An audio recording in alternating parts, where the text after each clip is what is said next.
Слечиште над водно, веднаш на детската клиника, попушти потпорен зид над хотелот Тасино Чешмиче. Уште вчера институциите најавија заедничко координирано дејствување, засилен надзор и изработка на ургентен план со цел спречување на понатамошно лизгање на земјиштето. На местото каде што се случи лизгањето на земјиште е колешката Симона Петровска. Симона, веројатно граѓаните се загрижени каква е состојбата на терен.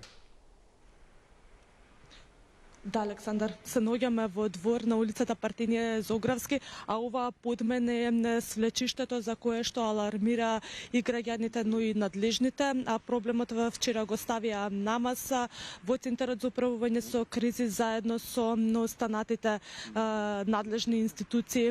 Како што кажав, загрижени се граѓаните, но загрижени се и експертите. Пред ова линковско вклучување разговарав со деканот на градежниот факултет, кој што ни објасни цела ситуација, но и проблемот но и што би се случило доколку би кога настанува ваков проблем со слечиште на земјата. Во продолжение го слушаме разговорот со деканот Јосиф Јосифовски. Проблемот е сериозен и дека бара брзи решенија и мерки. Она што е значајно е што го разбра проблемот сите инволвирани страни, вклучувајќи го градоначалникот на Центар и градоначалникот на Скопје. Така да во најитно време се договори да се формира еден интервентен тим за проценка на ризикот, кој што се надевам дека уште денеска по пристигнувањето на барањето до градежниот факултет ќе се формира и ќе излезе уште утре во најбрзо време, рековме, да ги согледа сите, да речеме, состојби кои што се појави на терен. Известени сме дека има нови појави, значи кои што се случени во последниот период, веројатно како резултат на врнежите кои што ги имаме во последниот период. Меѓутоа, како што рековме, и се најавуваат и нови интензивни врнежи кои што може таа состојба да предизвика да биде уште полоша него што е во моментов.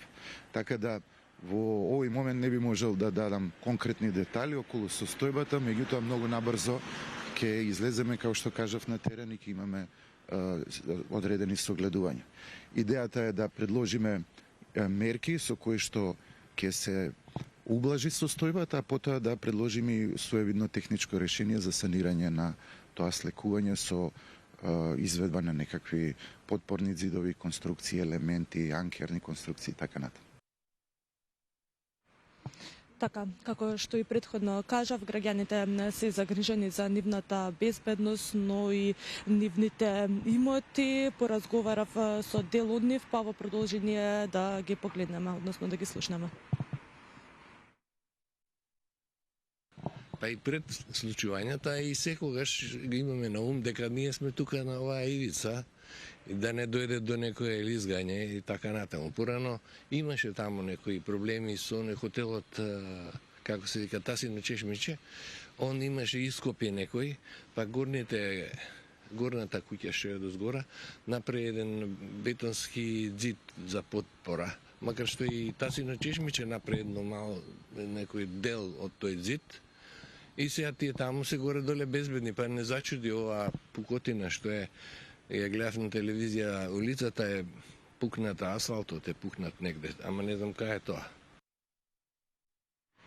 Така, а на неколку метри од овде пред неколку години се случи слекување на земјиште на зидот пред детската клиника, односно пред детската болница овде во клиничкиот центар.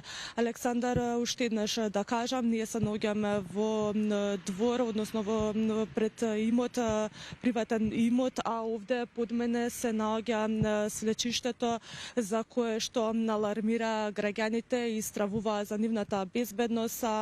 Гласот го крена институциите, откако вчера седна намас, и дадоа предлог да достават барање за помош до владата. Утринава тоа го направи директорот на Центарот за управување со кризи, пошто очекуваме одговори во текот на денот и од владата.